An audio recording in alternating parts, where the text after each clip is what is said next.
Welcome to New Mexico Black Rifle Operators Union. I'm your host, Sean.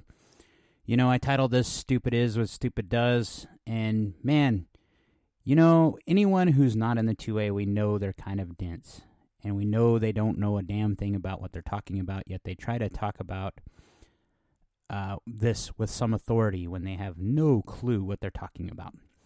You know, full semi-automatic, that type of thing. So let's start off with the first one. California got smoked in court. Bad. So what they tried to do, and I think this is hilarious, they tried to stop gun shows from happening in LA County, basically. And what the problem is that they've already made so many draconian laws that you can't even purchase a gun at a gun show. You have to go through an FFL, so it means you're going to go see these guns and then you're going to make arrangements to make a purchase. Well, making conversations about purchasing something is 100% legal.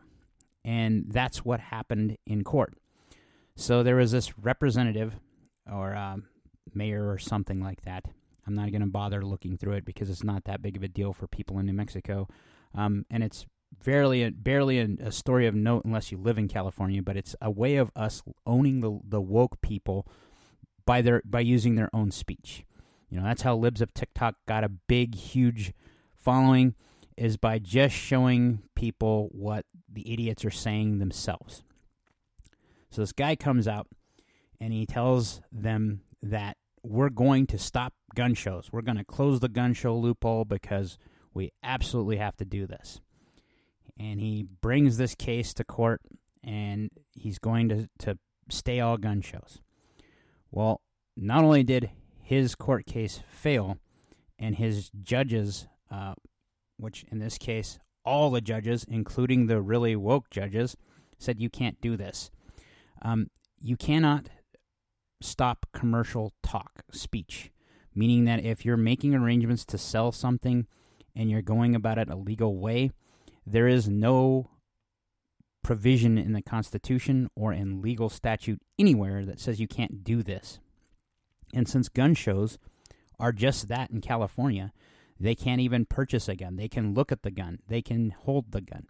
They can do all kinds of fun stuff with it, you know, except for shoot it, but they can't take it home. They have to go through an FFL because the draconian laws in California already say you have to have a background check, you have to wait, there's a waiting period in California, and then you have to go through all those hoops before you can even get the gun.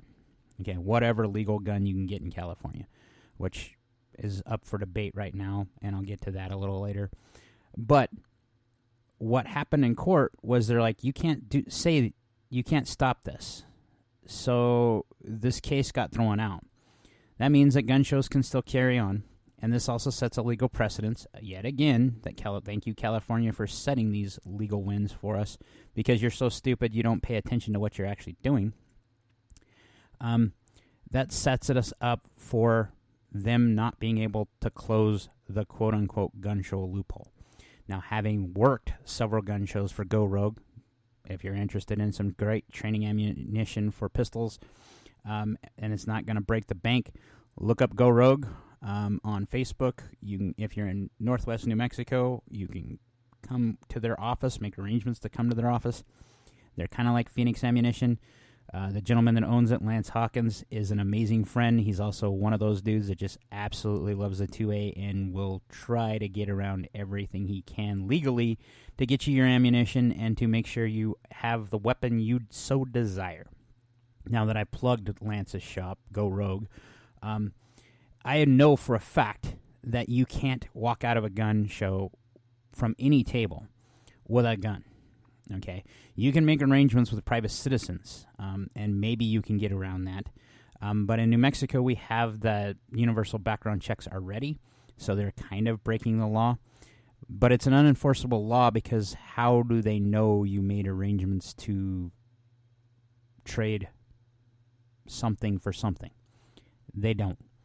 So if you get caught, I think it's a misdemeanor or a felony. It's a crime in New Mexico, but the fact of the matter is there's no way that they can police it. You'd have to be breaking the law another way, which leads us to why we don't care, because criminals don't obey the law anyway. The next one, I think, is the stupidest law, and I knew it was coming because they're looking after gun laws, ghost guns specifically, and I'm a big fan of the ghost gun because it immediately renders all gun control irrelevant. You may not like the plastic guns, you may not like the technology, but if you are a fan of the 2A and you're a fan of freedom, you probably should love the technology because it democratizes the technology so much so, or the ability to make a firearm, that it's unenforceable for bad guys to get rid of guns. Okay? Case in point, Myanmar right now is using a 100% printed gun. When I say printed, I mean everything. The receiver, a lot of the pieces, parts are all self-made, and they're fighting a war with it, a civil war, to gain their independence back from the inheritance of the Khmer Rouge. If you don't know what the Khmer Rouge is, these guys are some bad dudes that come in and kill people, and they're very much communist bad dudes. But anyway, that type of technology means that people are going to find a way to get a weapon to be free, no matter what. And this signal has been going out forever. If you've been in the digital spaces, and I'm one of those guys, being a former IT guy and about to be another one again, living in that space most of my life, I know that once the signal's out, you cannot put the genie back in the bottle. Well, New York's going to try. They're going to make you pass a NICS background check for certain types of 3D printers because they know that you can make receivers or gun parts or accessories or anything that is prohibited in New York specifically. Now, I've known this is going to happen because there's no way you couldn't see the writing on the wall if you're in this space, and knowing that the maker spaces and the makers who make amazing stuff and who have taken manufacturing and made it available to anyone with a little bit of know-how and capability and some brains could start manufacturing anything from cups to plates to prototypes of whatever to guns, okay?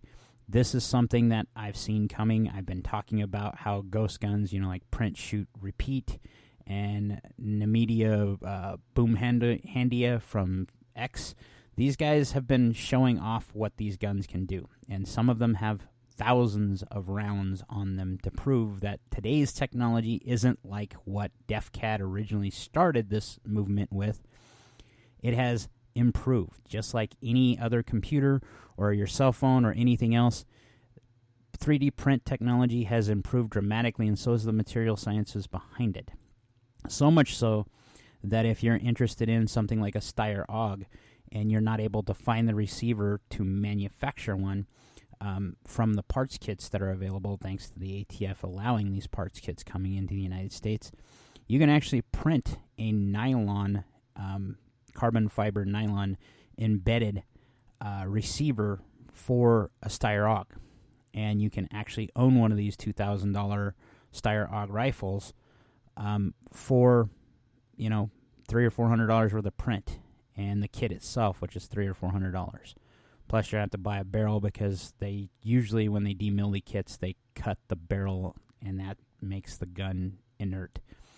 But what I'm getting at is that these are not the same of the first Liberator pistol that DefCAD put out, where it was good for maybe 1 or 2 rounds before the gun pretty much self-destructed itself. These have a lot of wherewithal. These materials have improved, have gotten better. And that's what scares the hell out of the powers that be that want to get rid of guns. Because now anyone, criminal or any American, can make a gun. That's how it's always been in the United States. This is how it's always designed to be. There was no such thing when our founding fathers came around as a gun manufacturer. We had to invent a place like Springfield Armory, the original inclination of Springfield Armory, to get weapons for our military when it first started. So, back in the Gap, settlers that came to the New World would build their own guns. They would buy pieces, parts, and assemble them themselves. This is no different than a hobbyist nowadays, a hobbyist gun enthusiast, who's interested in the 2A and who wants to build their own gun so they can gain some knowledge. That's more so what I'm interested in, is learning the ins and outs and the intricacies of these firearms, because I've always wanted to be a gunsmith, and I don't know why I didn't buckle down when I was younger to do that, because there's a need for them. But I also know that gunsmiths in my particular area don't last very long, usually because there's capital issues. They need machines and stuff like that. Well, this democratizes that to where you don't need machines. And I think it is, like I said, I think this is the ultimate FU to the federal government to say, we'll do what we want, and there's nothing you can do about it. Because these files are readily available. They're very untraceable. And there's no way that if you made something like this that they're going to find it until it's too late if you're a bad guy. If you're a normal guy and just do what you do and you obey the laws like you probably do, because most of the people here aren't turds, especially that are listening to my podcast, because my following is pretty small, so I know a lot of you. There's no way you're interested in that. You're just a hobbyist. You're just an enthusiast. You're just a guy that goes out and trains. You want to know the same things I do. How do these guns work? Why do they do what they do?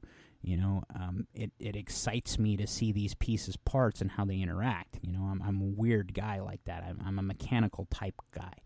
I like to see those pieces and how they interact and what they do and what kind of pressure differentials and what kind of engineering went behind them. That's why I'm so enthusiastic about the 2A, is the engineering and the history involved in all the materials to get to that point to make said gun.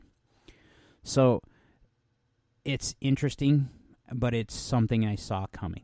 So expect, if you're buying a 3D printer for your kid or for yourself or for your wife or your husband or whatever, that you are going to eventually have to pass a background check, because this is their one way of saying, hey, we tried to do something about this. And a lot of this stuff that they do in the 2A to slow progress is more so feel good than it is actual substantive. So that is coming down the pipe.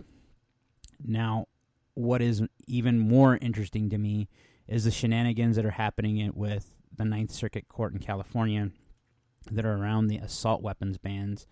And there's nothing that you couldn't see happening. They've been trying to stay the stuff for the magazine capacity bans in California. And the same judge that ruled in favor of us being able to own large capacity magazines, us, meaning 2A people.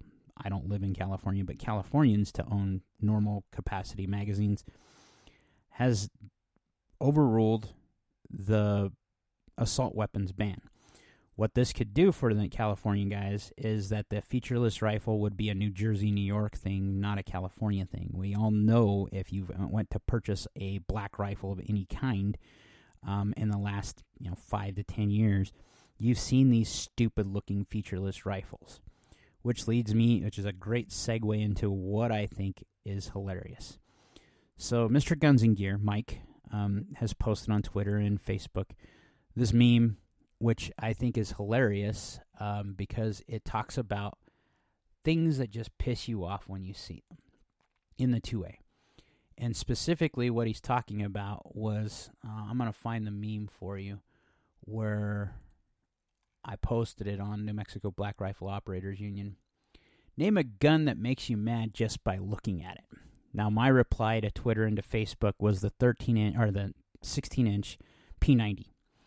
I don't know what it is about looking at that gun. I know what its original intent was, and if you watch Stargate SG-1 at any time, you've seen them use the P90, and it was one of the guns I remember the first time I ever seen it, calling my friend who worked at a gun shop and saying, what the hell is this, and where can I find one? And the first question is, you can't, because it is a military exclusive.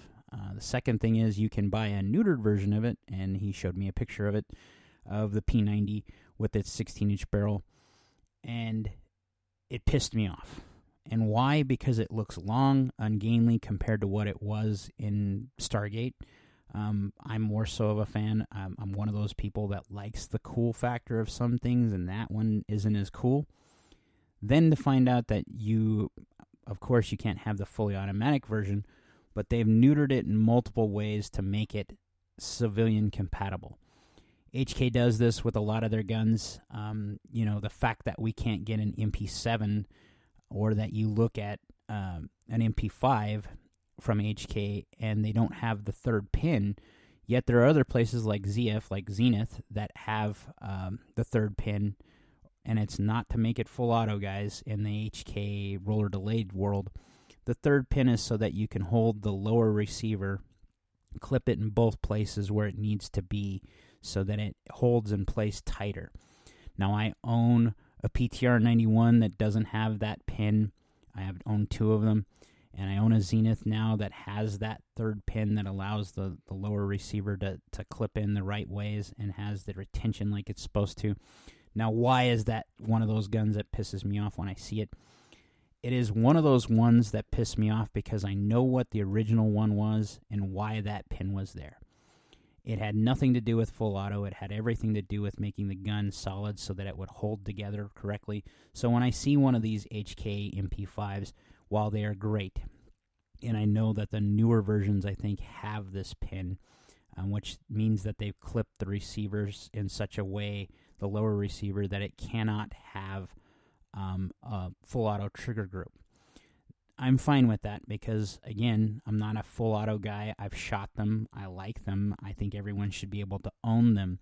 But I'm not looking to convert one because it's really expensive, it's really onerous, and it's not really worth it to me, given the ammunition shortages that we've run into because of our federal government and because we've seen, all of us have seen the ammunition shortages in the last 10 years. That makes you want to use your ammunition sparingly to train and to have fun, okay? So I'm not willing to go burn my ammunition just cause without just cause. To that end, that's why I'm not into the full autos. Eventually, I'd like to be able to get one, and with the new job coming up, maybe I will eventually someday. But I honestly think everyone should be able to own them. There's nothing that precludes them. They're used in such a small minority of crimes. There are more crimes committed with Glocks, which are 100% prohibited in large cities, yet they seem to find a way to make them or get them. There was even a story where Wish had been selling them, so China was selling them to American citizens, and the ATF was using that as bait to come get you. They do that with suppressors too on Wish, just so you know. Don't buy from Wish if you're buying a gun part. It's probably not going to last very long. But if you're a criminal, you don't know any better. Therefore, it's fine for what you're thinking it's going to do, and it does, in fact, work, apparently. I don't know. I really wouldn't want to put this on a $700 pistol of mine or a $600 or $700 pistol and have something bad happen because I like my guns enough to where I wouldn't do that. But there's some things that you see that just piss you off. Another one that pisses me off, and I don't know why, and I think it's because of my boomer dad, my uncle, is the lever actions that you see modernized. Now, I understand in California where you can't have a semi-automatic or that you're trying to stay under the radar because you do have ARs, but if you're going to use a defensive gun, you're going to use like a .357 or a .44 Magnum lever action gun or even a .45 Long Colt. While you'd want the amenities of the new accessories, having a light, having a laser, having optics, I understand that. But seeing those, I consider them bubbud, where they put the rails on these lever action guns. It just infuriates me and pisses me off. Now, I have a friend who's very much into them and into that style. He likes the tactical guns, and he just likes the lever gun. There's nothing wrong with having a gun for being cool, and I'm not faulting him for that. I'm talking about my personal opinions. It pisses me off when I see them because I think of what it originally was intended to look like, what it originally looked like, and how it acted, and why that is so much more superior to me because that is how it is. Now, a lot of AK purists will look at some of my AKs and say the same thing, that I tried to make my AKs into AR-15s. Fact of the matter is, I made the rifle fit the shooter and fit the purpose I intended to. There wasn't a point in time in my life where AK was the only black rifle I had. And to get those amenities that I wanted, such as lights, lasers, optics, I had to modify the gun, putting different furniture on them. There is nothing wrong with a purely cherry, original, pristine AK. I can shoot them. I like them. They're beautiful, in my opinion. But I also don't have a problem with something that's closer to what an AK Alpha is. You know, if an AK Alpha has those amenities where you can put lights, lasers, optics, so on and so forth. What I noticed, though, in training with said weapons is that you're increasing the weight dramatically. You're taking a gun that's already 1.5 pounds to 2 pounds heavier than what an AR is natively without doing anything to the AR. And you're making it heavier because of the accessories you put on it, because none of that stuff comes without weight. And if you train for any extended period of time, which I've trained in rifle classes because I want to be the most proficient shooter I possibly can if and when I ever have to use one of these. I noticed that the AR-15 is kind of superior in every way. The ergonomics are superior. Accessorizing an AR-15 is 1,000 times easier. You're not going to have to mill or grind or fit in any way any accessory to get it to work with an AR-15. You will always have to do that with an AK. Doesn't matter what manufacturer I have ran into, and I have 6 of the Kalashnikov rifles to attest to this, 3 of which are more close to the Alpha, so that I could use them in the intended role of being my primary rifle until I built my Wick Build AR-15. Now, my Wick Build AR-15, after building it exactly as close as I could to the Wick rifles, except for the optics, because I couldn't afford Trijicon optics because, well, I'm a working guy. And I didn't use high-end receivers, meaning I used Palmetto State Armory receivers. But then I put all kinds of good stuff in it, like the correct bolt carrier in it. I would say my trigger's just as good as the Geissele trigger that's in there. I say that because I took all the burrs out myself and used a stock mil-spec one. I didn't bubba the trigger. I just took the burrs off and made the break as crisp and clean as possible. And it breaks now right around 2.5, 3 pounds. So to me, that's pretty close to what a Geissele is, if not the same. Okay, then I added some of what would Stoner do magic to it. I added a captive bolt carrier,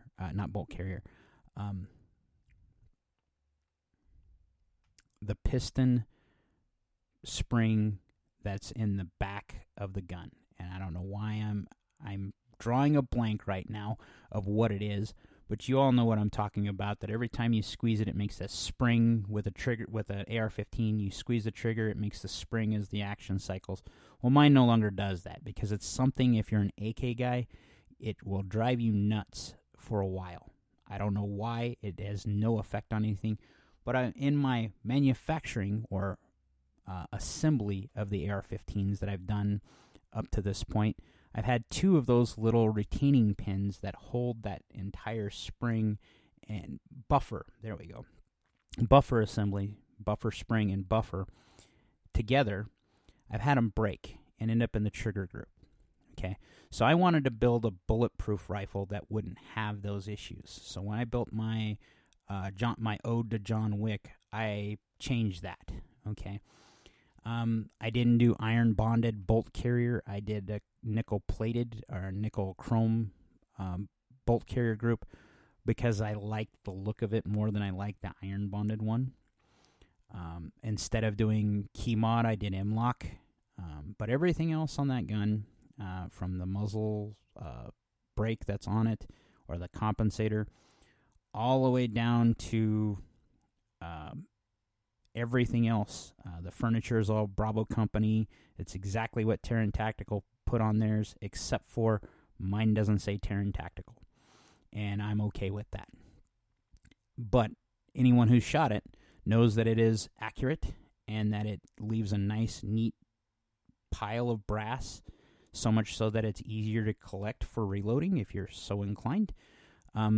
It is very well made. And I up to this point I've only ever had one malfunction, and that was because I put a ambidextrous mag release on it, and it kept hitting my chest and kicking the magazine out.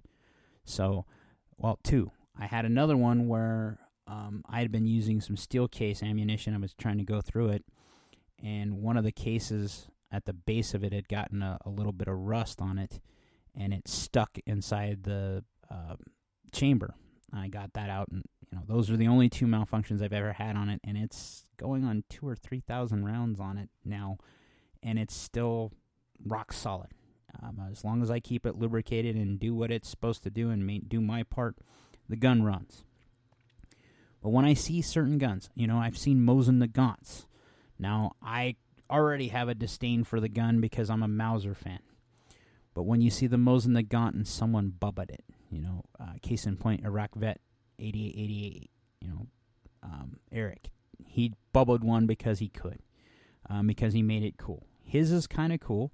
At the same time, I've seen someone take a Mosin Nagant,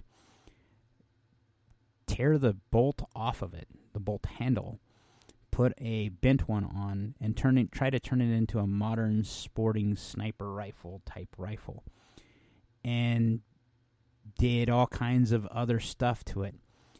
And it pisses me off because you're trying to push a rifle that to a place that it never could possibly be better than something you could buy off the shelf.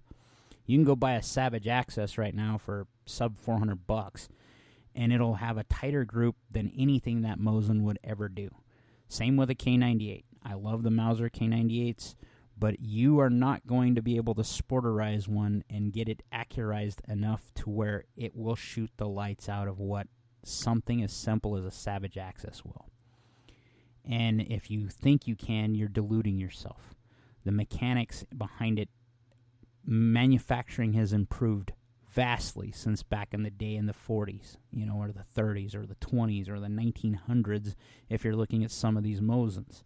Some of these are very highly collectible, and to bubba them makes no sense to me. But it's your gun, and if you really want to make something cool, more power to you. There is a place for cool guns. I have some. But the other one I thought that pissed me off, and it's because it looks like a Planet of the Apes gun, is that High Point carbine, the 995, the High Point carbine 995, which is a 9mm. I owned one. My son-in-law now owns it. I transferred it to him, or my future son-in-law, I believe. He will be, because him and my daughter are very much in love, and I think they're going to end up together. That's cool. Anyway, I transferred my 995 to him, and I saw one from an ex-girlfriend, her former boyfriend or former friend or whatever, I don't know. He had tried to turn it into an AR-15. Now, if you know anything about the High Point 995, turning something like that into an AR-15 or an AR-15 style rifle is damn near impossible, and you're going to spend more than the gun is worth, meaning you've spent more on the gun accessories than it would be to go buy an AR-15 to actually get what you actually are trying to do.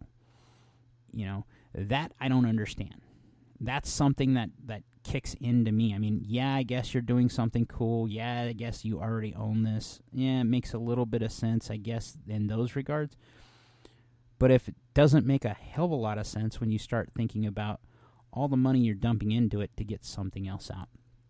That's where I ended up with the AK world. The weight savings and the simple fact that I can slide and put this stuff onto an AR-15 on day one make it a dramatically different big place in my life. It makes life easier. And it's one thing to be able to shoot the lights out with an AK, but an AK at its best that I've been able to do is maybe 2.5 MOA. Okay, my AR-15 is a 1 MOA, maybe an 1.5 MOA gun, and that's on me, not the gun. The gun's perfectly capable of doing 1 MOA. And people will laugh and say, well, no, it's not. It's a bargain basement gun. Well, my AR-15 is probably about as robust and has had enough accessories and stuff put on it to where it will rival a Daniel Defense out of the box. Daniel Defense will tell you their guns are sub-MOA. I know my gun's capable of doing it. I've got the print from, when I say print, the targets where I've shot MOA with this gun. You know, I've trained to that level. I've shot long range for a long time, and shooting an AR-15 at long range is an exercise in futility for me. Not that I can't do it. It's more so the round is very wind prone at like 600-700 yards, and it doesn't have the velocities. That's where it's went into that transonic phase, where it doesn't have the kinetics. The juice isn't worth the squeezing. This is where I want that 308 at the minimum. This is where I want that 300 Win Mag. This is where I want my 270 at those long ranges, because I know they'll do what they're intended to do. But maybe I'm wrong. Let me know in the comments. Email me at atin082@gmail if you want to tell me that I'm full of crap and that, you know, what pisses me off doesn't piss you off and I need to get over it. Or maybe you agree. You know, I'd love to hear from you guys more often. I get some comments on YouTube where I drop the audio podcast. I don't put any of my videos there. In fact, I haven't made a video in a while because I've been kind of working and trying to get stuff rolling in other parts of my life. Like, share, subscribe. Most importantly, be great.